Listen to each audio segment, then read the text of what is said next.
Fox News alert. President Trump says the U.S. is extending the ceasefire with Iran at Pakistan's request as he waits for a, quote, unified proposal from the regime. Now, that news just breaking in the last few minutes. And Fox News White House senior correspondent Jackie Heinrich has the very latest. Jackie. Yeah, Will, what we don't know is whether the negotiating team from the U.S. side, that includes the Vice President, Steve Witkoff, Jared Kushner, is in fact going to head to the Middle East. There have been several reports that that travel is on hold, potentially indefinitely, but also that it could resume at any time.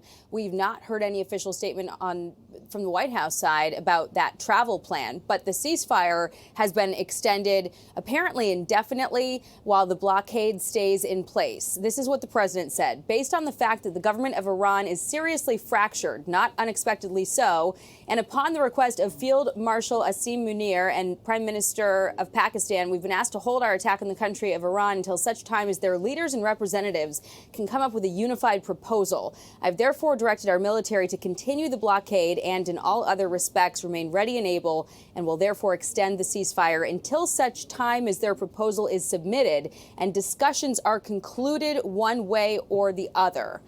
There has been some analysis, including from our own General Jack Keane, talking about who actually has the power to make a deal right now inside of Iran.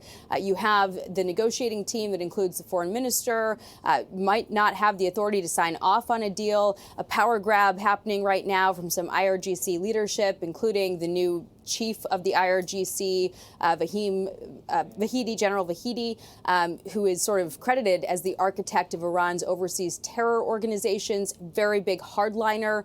And so there seems to be, what the president's alluding to, some question about whether Iran's government has itself together, you know, who it's comprised of and who we're dealing with on that side, who's got the authority to sign off on something. And the president seems willing to wait to resume fighting until this diplomatic option, if it's possible, can be hashed out.